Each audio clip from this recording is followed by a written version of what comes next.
श्री शिवाय नमस्तुभ्यम। हर हर महादेव भक्तों, आज हम सुनेंगे श्रावण मास महात्म्य का 18वां अध्याय। जय श्री गणेश।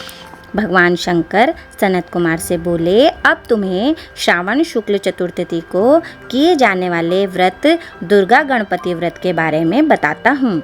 त्रिलोक्य में प्रसिद्ध इस व्रत को भगवती पार्वती ने श्रद्धापूर्वक किया था। इस व्रत को सरस्वती, इंद्र, विष्णु, कुबेर, अन्य देवता, मुनि, गंधर्व, किन्नर आदि कर चुके हैं। यह व्रत सब प्रकार के पापों को नष्ट करने के लिए किया जाता है। श्रावण शुक्ल चतुर्थी के दिन एक दंत वाले गणेश जी की सोने की मूर्ति बनवाकर सोने के सिंहासन पर स्वर्ण की दुर्वा बिछाकर तांबे के कलश पर स्थापित करनी चाहिए। लाल कपड़ा बिछाकर सर्वतोभद्र मंडप का निर्माण कर उस पर कलश स्थापित करें। लाल फूल तथा 5 पत्रों, अपामार्ग, शमी, दुर्वा, तुलसी दल, बिल्व पत्र, इस मौसम में होने वाले सुगंधित पुष्पों तथा फलों आदि का नैवेद्य रखकर 16 उपचार से गणेश जी की पूजा करके प्रार्थना करनी चाहिए। इस स्वर्ण निर्मित प्रतिमा में विघ्ननाशक गणेश जी का आवाहन करता हूँ। इसमें वे पधारें। रत्नों से जड़ित उत्तम स्वर्ण सिंहासन बैठने के लिए देता हूँ, आप इसे स्वीकार करें। हे पार्वती पुत्र, हे विश्वव्यापिनी, हे सनातन, मैं आपको प्रणाम करता हूँ। मेरे विघ्नों का नाश करें। हे सुरश्रेष्ठ, लाल चंदन चर्चित मैंने भक्ति पूर्वक वन अक्षतों को चढ़ाया है, आप इसे स्वीकार करें। लोकों के अनुग्रह के लिए तथा दानवों के विनाश हेतु एक दंत यह आपका पतवार है। प्रसन्नता पूर्वक धूप को स्वीकार करें। इस दीपक को मैं आपको देता हूँ, आपको नमस्कार करता हूँ। गणनान्त्वा वैदिक मंत्र से लड्डू तथा खीर, कपूर तथा इलायची युक्त पान आपको समर्पित कर रहा हूँ। हे गणेश्वर, हे गणाध्यक्ष, हे गजानन, हे गौरी पुत्र, मेरा व्रत आपके प्रसाद से परिपूर्ण हो। जो प्राणी 5 वर्ष तक व्रत कर उद्यापन करता है वह अपने मनवांछित पदार्थों तथा वस्तुओं को प्राप्त कर लेता है और अंत में देह त्याग कर मेरे लोक को प्राप्त करता है। यदि इस व्रत को कोई 3 वर्ष तक करे तो उसे सब सिद्धियां प्राप्त हो जाती हैं और अंत में मेरे लोक में जाता है। इस उत्तम व्रत को जो प्राणी उद्यापन के बिना करता है तो यथाविधि पूरा व्रत करने पर भी उसका व्रत निष्फल हो जाता है। उद्यापन अवश्य करना चाहिए। उद्यापन के दिन तिलों को जल में मिलाकर स्नान करना चाहिए। फिर गणेश जी की 1 पल या आधा पल या चौथाई पल की स्वर्ण की प्रतिमा बनवाकर उसको पंचगव्य द्वारा स्नान कराकर दुर्वा से पूजा करनी चाहिए। निम्नलिखित मंत्र द्वारा पूजन करना चाहिए। हे गणाधीश, उमासुत, विघ्ननाशक, आपको नमस्कार है। हे विनायक, हे ईशपुत्र, हे सर्वसिद्धि प्रदायक, हे हेमवक्त्र, हे मूषक वाहन, हे कुमार गुरु, आपको नमस्कार है। उपरोक्त सभी नामों से अलग अलग पूजन करना चाहिए। पहले दिन अधिवासन करना चाहिए, दूसरे दिन प्रातःकाल हवन करना चाहिए। ग्रह होम कर दुर्वा तथा लड्डू से प्रधान होम करना चाहिए। दूब तथा लड्डू के प्रधान होम के बाद पूर्णाहुति करके आचार्य आदि ब्राह्मणों का पूजन करना चाहिए। अपनी सामर्थ्य के अनुसार अधिक दूध देने वाली गाय बछड़े सहित दान करनी चाहिए। ऐसा व्रत करने से मनुष्य अपनी सभी कामनाओं को पूरी कर सकता है। फिर भगवान शंकर बोले, मैं अपने प्रिय पुत्र के व्रत करने वालों को सभी सुख प्रदान करता हूँ, अंत में सतगति प्रदान करता हूँ।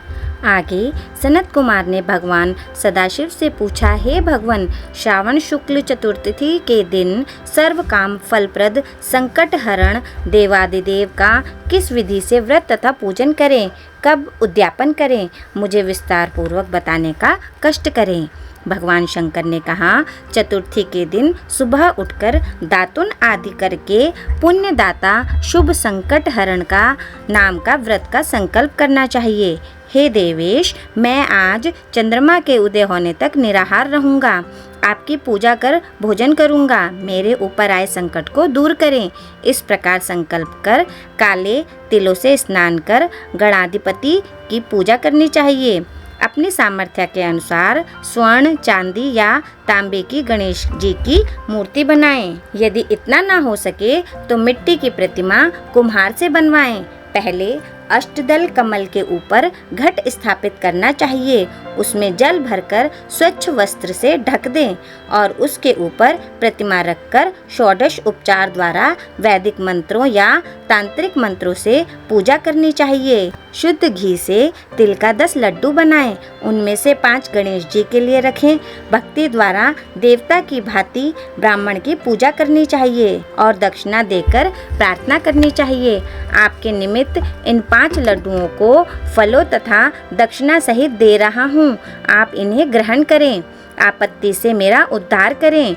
जो कुछ मैंने द्रव्यहीन कम या अधिक दिया है, हे विप्र रूप गणेश्वर, वह सब परिपूर्ण हो। इसके बाद ब्राह्मणों को स्वादिष्ट भोजन कराना चाहिए और चंद्रमा को अर्घ देना चाहिए। इस प्रकार विधि पूर्वक व्रत करने पर गणेश जी प्रसन्न होते हैं और मनवांछित फल प्रदान करते हैं। इस प्रकार के करने से विद्यार्थी को विद्या, धनवान को धन और पुत्र की अभिलाषा करने वाले को पुत्र प्राप्त होता है। रोगी को रोग से छुटकारा मिल जाता है। अब मैं तुम्हें पूजा तथा जप के मंत्र बतलाता हूँ।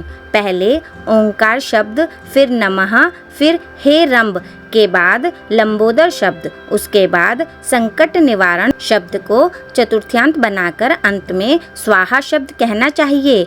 वैसे यह 21 अक्षरों का मंत्र है। मनुष्य को 10 दिशाओं की पूजा करनी चाहिए। निम्नलिखित 21 नामों द्वारा गणेश जी की पूजा करनी चाहिए। उमापुत्र, अग्नाशन, एकदंत, दंतवक्र, मूषक वाहन, विनायक, ईर्षपुत्र, सर्वसिद्धि प्रदायक, गणाध्यक्ष, स्कंद गुरु, सर्व संकट नाशक, लंबोदर, गौरमंगल संभव, धूम्रकेतो, भालचंद्र, असुरमर्दन, विद्या विधान, विकट शूर्पकर्ण, विघ्नराट, अग्नाशन। आप मुझ पर प्रसन्न हो, मेरी सभी अभिलाषाओं को पूर्ण करें। हे प्रभु, मेरे शत्रुओं की बुद्धि का नाश हो तथा मेरे मित्रों का अभ्युदय हो। इस प्रकार प्रार्थना करके अष्टोत्तर होम करना चाहिए। व्रत की समाप्ति पर गणेश की प्रीत्यार्थ लड्डुओं का ब्राह्मणों को बायना देना चाहिए। आगे दिए मंत्र से 5 बार चंद्रमा को अर्घ देना चाहिए। क्षीरोदानव संभूत, अग्निगोत्र समुद्भूत, शारीन, रोहिणी सहित मेरे दिए हुए इस अर्घ को स्वीकार करें। तत्पश्चात ब्राह्मणों को स्वादिष्ट भोजन करवाना चाहिए, फिर स्वयं भोजन करना चाहिए। 4 मास तक यह व्रत करने के बाद 5वें मास में उद्यापन करना चाहिए। साधक को पहले व्रत कुंड की शक्ति अनुसार मूर्ति बनानी चाहिए। प्रथम विधि से पूजा करके सुगंधित चंदन तथा नाना प्रकार के फूलों द्वारा पूजा करनी चाहिए। सूप और पायस दक्षिणा सहित गणेश की प्रतिमा कपड़े से लपेटकर ब्राह्मण को देना चाहिए। व्रत समाप्ति के लिए 5 सेर तिल देना चाहिए और क्षमा प्रार्थना करनी चाहिए। इस प्रकार उद्यापन करने मात्र से ही अश्वमेघ फल की प्राप्ति होती है।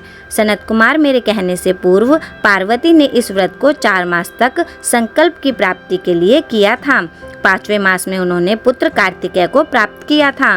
महर्षि अगस्त्य ने समुद्र पान के समय इसे किया था। 3 मास पश्चात उन्हें विघ्नेश के प्रसाद स्वरूप सिद्धि प्राप्त हो गई थी। हे मुनीश्वर, इस व्रत को दमयंती ने 6 मास तक किया था, तभी उसने महाराज नल के दर्शन किए थे। अनिरुद्ध को खोजती चित्रलेखा ने इस व्रत को किया। वह कहाँ गए? उन्हें कौन ले गया? वाणासुर के यहाँ जाने पर प्रद्युम्न व्याकुल हो गए। तब उनसे रुक्मणी ने बड़े प्रेम से कहा, पुत्र, मैं तुमसे जिस व्रत को कहने जा रही हूँ उसे ध्यानपूर्वक सुनो। पूर्व समय में तेरे जन्म काल के समय मेरे सौरी घर से तुझको एक राक्षस चुरा कर ले गया था। बस मेरा हृदय तेरे वियोग से छलनी हो गया। मैं रोती थी कि मैं अपने लाल का मुख कब देखूंगी। उस समय जब दूसरी स्त्रियों के पुत्रों को देखती तो पुत्र वियोग से पागल हुई। मैं कहती, कहीं यह मेरा पुत्र तो नहीं है।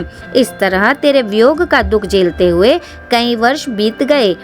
प्रभु कृपा से हमारे यहाँ लोमश ऋषि आ गए। उन्होंने मेरी दशा को देखकर मुझे संकट चतुर्थी का व्रत करने को कहा। उनकी आज्ञा अनुसार मैंने 4 बार यह व्रत किया। व्रत के प्रभाव से तुमने वापस लौटकर शंबरासुर का वध किया था। अतः यदि तुम भी इस व्रत को करोगे तो अवश्य ही तुम्हारे पुत्र का पता चल जाएगा और वह घर वापस लौट आएगा। माता के आदेश अनुसार प्रद्युम्न ने भी गणेश जी के प्रीत्यार्थ विधिवत इस व्रत को किया। तभी नारद जी ने आकर उनको बताया कि अनिरुद्ध वाणासुरपुरी में है। उसी समय प्रद्युम्न वाणासुरपुरी में गए और वाणासुर को सैन्य सहित जीतकर अपने पुत्र को पुत्रवधु सहित ले आए। प्राचीन काल में दूसरे देवताओं ने भी विघ्नेश के प्रीत्यर्थ इस व्रत को किया था। मृत्युलोक में इस व्रत के समान सिद्धि देने वाला और कोई व्रत नहीं है। अधिक कहने से क्या लाभ। इस व्रत का उपदेश नास्तिक और शठ को नहीं देना चाहिए। शिष्य या श्रद्धायुक्त साधु को तुम इसका उपदेश दे सकते हो। हे महामुने, तुम धर्मिष्ठ, विघ्न नंदन तथा मेरे प्रिय हो, इसलिए मैंने तुमको इस व्रत का उपदेश दिया है। इस प्रकार श्रावण मास महात्म्य का 18वां अध्याय संपूर्ण हुआ। श्री शिवाय नमस्तुभ्यम। हर हर महादेव भक्तों।